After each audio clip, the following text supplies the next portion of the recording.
Hi guys. So it's definitely been a while since I checked in. I think my last update was a little time lapse of me kind of reorganizing the studio a little bit and taking down some shelves. Unfortunately, that clip, I don't know if my phone ran out of space or what happened, but the time lapse got cut short. So I will give a little updated update on what the studio looks like.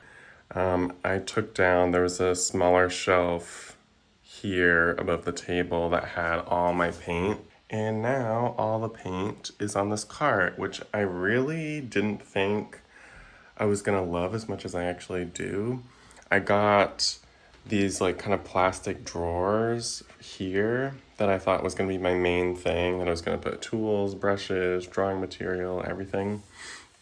But I had it here and I had it next to this cart, which by comparison, I'm just like, this cart fits everything. Like the paint, the tools, drawing stuff, a little sketchbook, writing utensils, ruler, tape measure. Like it kind of defeated the purpose of having any extra storage here. So I returned that and I've been loving this. Like I can literally roll it right next to a painting I'm working on the wall, roll it next to the desk if I'm working on the desk or wherever. I love that flexibility. I'm not gonna lie, I did get tired that day, which probably was good because I didn't realize the time lapse stopped. But the plan is in the next week or so, probably in the next vlog, I'd like to take down more of these shelves. I'm not sure how many, like maybe I'll leave one up. But the whole point is that I wanted to get more wall space. And yeah, so I didn't really achieve that quite yet by incorporating this cart. So yeah, I'm gonna keep reconsidering maybe taking down the shelves. Definitely I'm taking down the monitor. Devin is leaving next week. So yeah, I'll be taking over the whole space and I'm gonna put my monitor on this side with my computer. So this will be purely studio side, just ideally an empty desk with lots of wall space to hang in-process work up, the cart, some stuff on the wall, a little desk area for monitor, laptop, and maybe a printer, because Devin's going to take his printer with him, and I think I need one to print labels and ship paintings and stuff. So yeah, I have to look at prices for a printer. I don't know if I'll use this desk as my studio desk or office desk. Still not sure. Not even really sure about the layout, but like I might push this kind of farther back, but we'll see. I will obviously show it all and record it all in the next week or so. I am really excited though. Like I just really fantasize about like having these designated areas and not having to like push the monitor up and down and transform the space every time I have to do something different. Like, I have to put all the podcasting stuff away every time I record with Morgan. And going forward, I'm just gonna have all the podcast stuff set up on the table. So, a lot of these storage solutions ideally will be kind of redundant, meaning that there'll be designated areas for things versus like having to put things away and kind of transform all these different work areas. So that I am very excited about. One thing I just briefly mentioned, and I guess I have been talking about it a lot, is that my partner Devin is leaving next week. He is going to be getting a few more surgeries for the medical issue he's been dealing with, and we've been looking at other surgeons here, and he's met with a lot of them, and yeah, he just really wants to continue his care with the surgeon he's been going to for the last few years.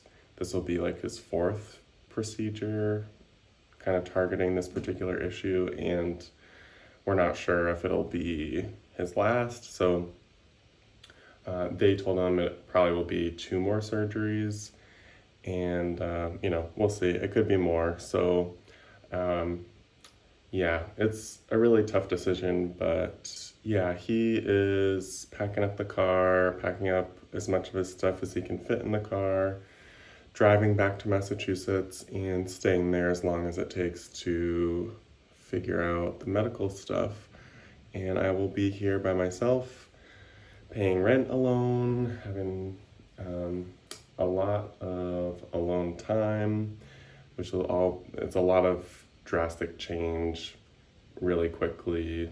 Financial responsibility, I think being alone will be new, and obviously missing my partner. And, you know, we have been so spoiled, like with quarantine and moving in together during quarantine. Like we spend every second of every day together, and for him to just leave, it's gonna be, I know it'll be a shock for both of us, but I think we both really believe that this is the right decision. And yeah, it doesn't mean it's easy though. So, as small and silly as it sounds, it is nice to have these little things to look forward to, like transforming the space and reorganizing. I feel like by now all of you know that I love organizing and cleaning. It just is like that OCD part of me that kind of gravitates towards that when I'm sad or depressed or anxious. It really calms me down. So don't be surprised if there'll be more of that in the videos. This is just a small taste of the organization that will inevitably occur in the next few weeks.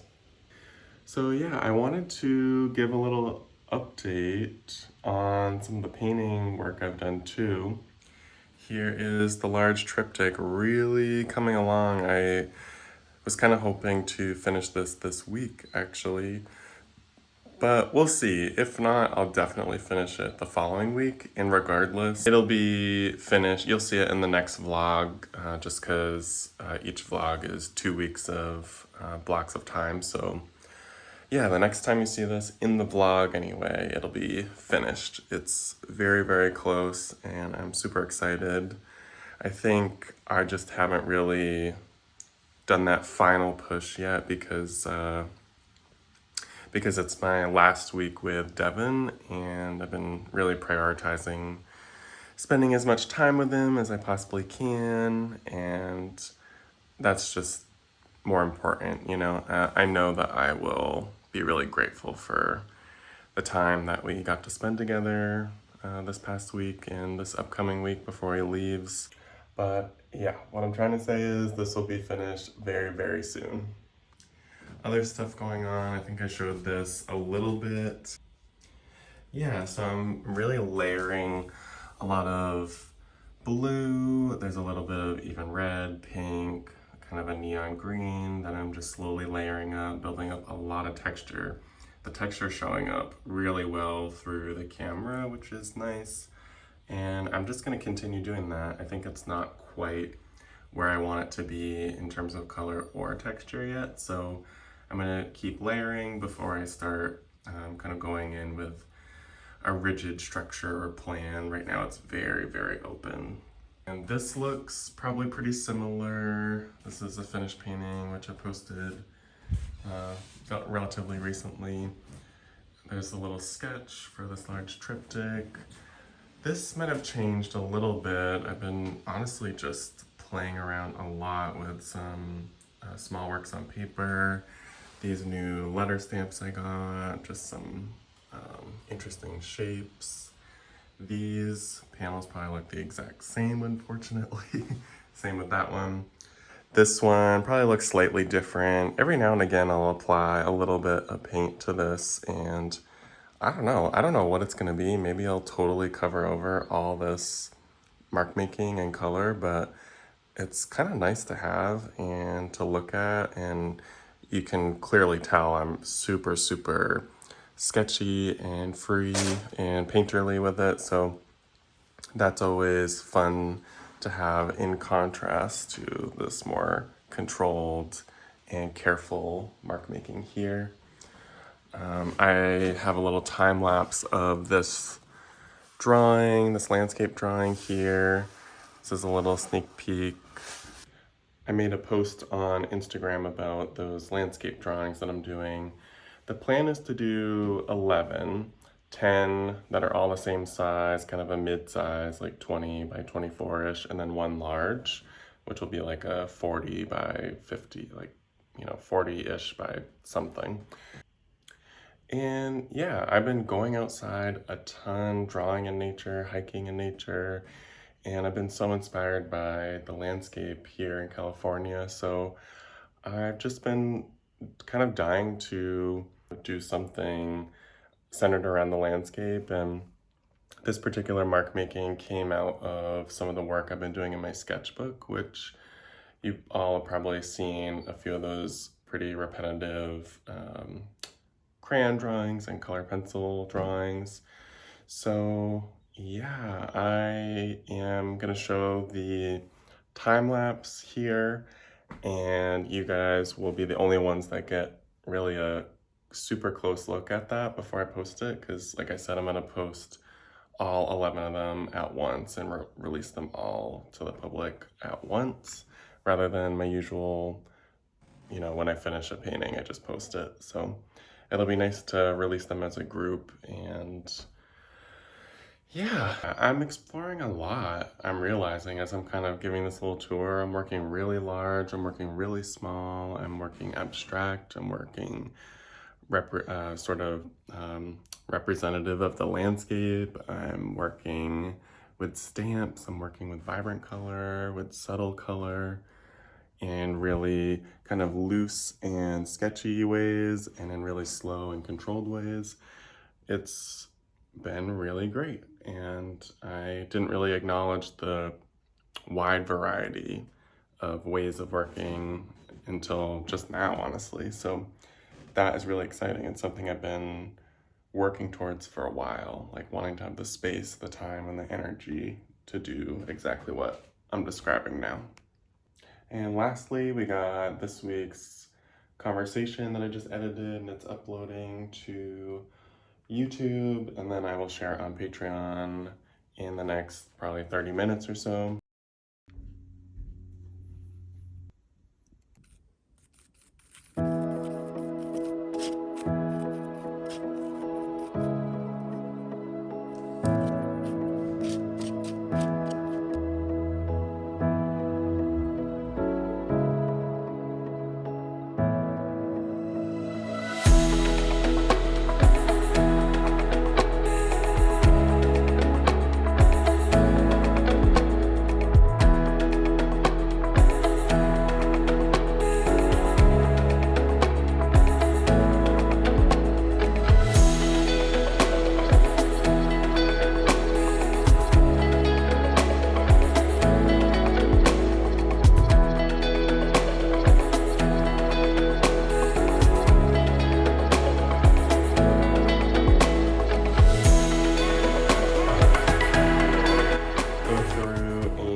Color, specifically with this large triptych painting, and I'm gonna mix some color and talk about why I'm choosing certain colors. So before I start mixing,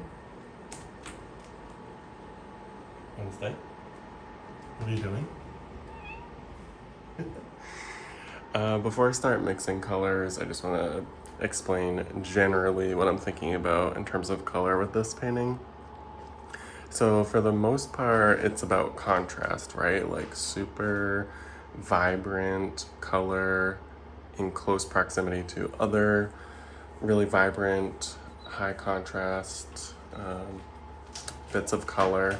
So it really vibrates from a distance. And so yeah, for the most part, I am choosing colors that are drastically different. We're thinking about like a deep red, maroon, next to a green, next to a yellow, next to a pink, next to a green, and so on. And overall, that's what I'm thinking about in terms of color with this painting, with one exception. The exception being there are moments throughout this painting where I'm doing slight gradients, so there'll be 3 or 4 kind of rows that are similar, like different shades of green here, and let's see if I can, yeah, another iteration of different shades of green next to each other, 2 kind of different red and pink shades, and you can find instances sort of throughout, even sort of slightly here where I'm going like red, orange, pink, that from a distance really blends in, forms a visual gradient. So I would say like 90% of the painting is about jumping drastically from color to color, and then, you know, the other percentage would be about creating these kind of gradients, like the dark green, light green, and yellow. And it's important to have the color really drastically jump to create that contrast, and also sort of like trick the eye in terms of having these drastically different colors merge and blend. But I didn't want the entire painting to be about that. I wanted small moments throughout where from a distance it would look like there were larger chunks, larger bands that read as one almost.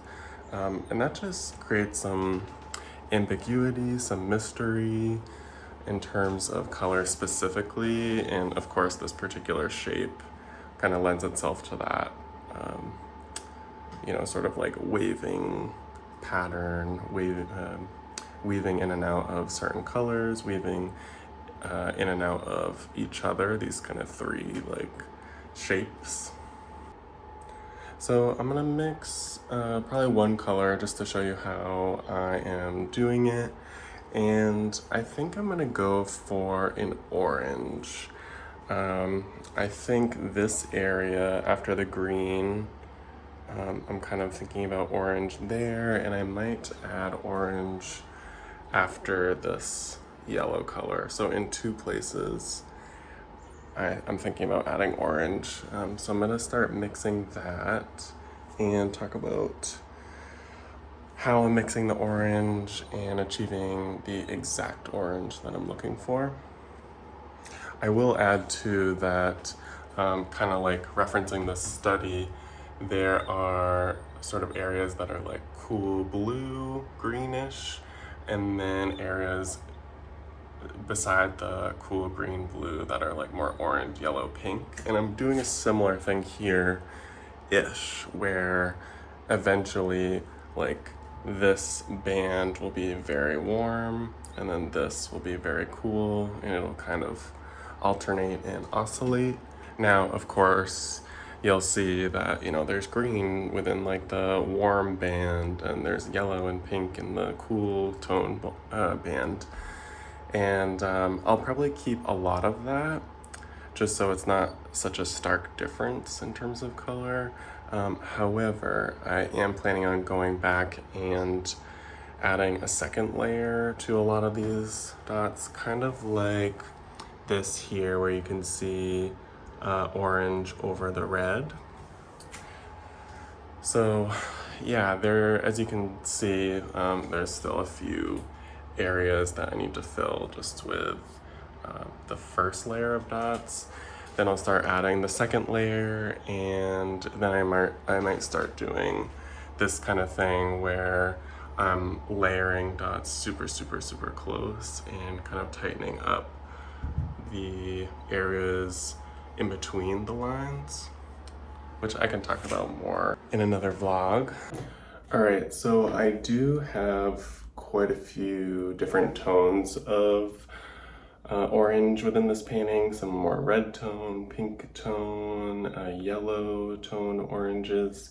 I think the orange I'm about to mix is gonna be more of like a true cadmium orange, like right in the middle of like not too yellow, not too much of anything. These are the colors I'm thinking about using. Actually, I don't have a cadmium orange right now. I do have these two oranges.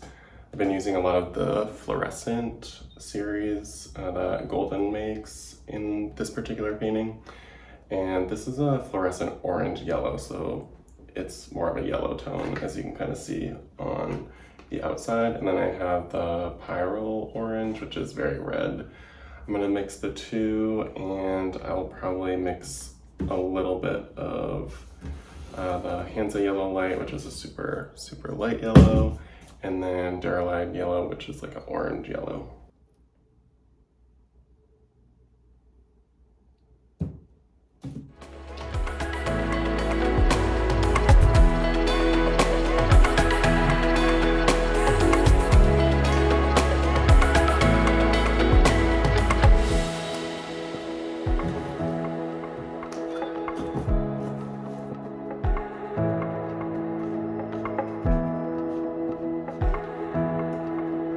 This is actually all four of the colors that I showed together. It's a little more yellow than I want, so I'm gonna add more of the Pyrrole orange. You can also add some red, of course. Usually I don't do this, but let's try it today. See if we can get it more of that kind of traditional orange. So that is actually really what I was looking for. I got it pretty quickly. You might have noticed I have this heavy gel out. I didn't end up using it because I used this, which is a heavy body acrylic paint. Most of the time with my work, I only use the fluid acrylic. But with this triptych, I can't work on it flat at all. It's always vertically hung on the wall when I work on it. And I noticed when I first started working on it that the paint was dripping quite a bit. So I needed something to kind of thicken the paint up. So now I've gotten really good at kind of noticing the textural difference. This is like a perfect paint that's both liquidy enough to do what I need to do, make the marks that I need to make, but also not drip, which is actually, finding that balance is actually a little difficult. So as I mentioned in the previous clip, I am gonna apply the orange in this space, sort of hugging the previous, the shade of green. And I'm just gonna slowly work my way around.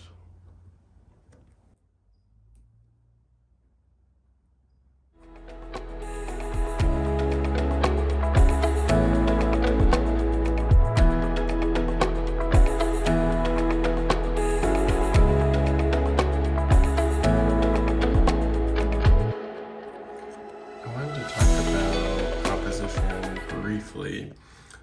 Just that you might have noticed some areas where, let's see if I can find one, kind of like here where things get a little wonky, like, you know, overall from a distance, shapes might seem more uniform than they actually are. But if you look here, you know, the red sort of dissolves and doesn't come back in this one area. This, same with this orange, it gets it sort of merges with the green and yellow, and then it has its own space here. And that's just because I don't use any rulers or guides or measurements. Like, I reference geometry quite a bit in my work, but I like to keep things very human, meaning like, I'm not a machine. I can't create perfect lines, I can't create perfect dots, and I can't create perfect shapes. And I think there's real beauty in some of the wonkiness of the shapes and the geometry and the imperfections and how things kind of come in and out of focus. And they're like these visual hiccups that I really enjoy and kind of remind you that a human made this, not a computer or a machine. And it might seem, these areas might seem like accidents, but they're actually really intentional. I want them to be visible as much as possible. More so up close. I think from a distance, I want everything to feel pretty uniform, and I want the experience of looking up close to be one of constant discovery. And my hope is that viewers would take the time to discover these little moments. Obviously, the areas with collage and text and writing and some of those visual hiccups that I previously described. Hopefully that was interesting to take a look at color, how I use it, and why I use certain colors, and get a closer look at the actual mixing of color. I wanted to do one last sort of like look around of the studio. I know I recorded a lot of time lapses of me kind of reorganizing the space after my partner left. So yeah. So this is the current view of the studio now that I have the whole entire space to myself. And there are some major differences. I kind of move this rug to be a bit more centrally located so that I could have a rug for this chair and that chair. Obviously it doesn't quite reach over there, but it's doing a pretty good job. I just extended these mats to cover that full wall. And then this wall, you saw me taking down the shelves. And I was thinking about keeping the shelf to just have like in process small works on paper, but I'm not sure. Maybe you guys can weigh in. Now I'm kind of thinking about getting like smaller little ledges and putting them here. So then I could take down this shelf and then have another entire like working wall for bigger pieces like these, for example. Like it would be so great to have working wall, desk area, small works on paper. Yeah, I don't know. I'm still thinking about it. I'm not sure. Yeah, it's well on its way. I'm happy with a lot here, and I'm gonna continue to kind of make edits and adjustments as I see fit. But I think it's a lot better. I love the amount of space I have now, primarily with just separating like this work table for studio stuff and then a work table for office stuff. That's been a real help. And I want to take advantage of having more wall space, and I don't know that I'm doing that here. So yeah, that's the goal, is to try and get more wall space. So yeah, again, if you have any ideas, let me know. And yeah, I think I'm gonna wrap up the vlog. I am definitely majorly late. I should have posted this vlog on Tuesday, and today is Saturday. Like I said, I was just trying to spend as much time with my partner as I possibly could. He left on Friday, yesterday. And yeah, I was just trying to help him pack and enjoy his company, and so I didn't really paint at all. I didn't really do much in here at all. So yeah, that's why I was a little late, and I'm glad I didn't rush to post this. I wanted to take my time and show everything I wanted to show in this one video, rather than trying to post something I wasn't happy with on Tuesday. I think I fit everything I wanted to, and yeah. Until next time, thank you all so much for watching.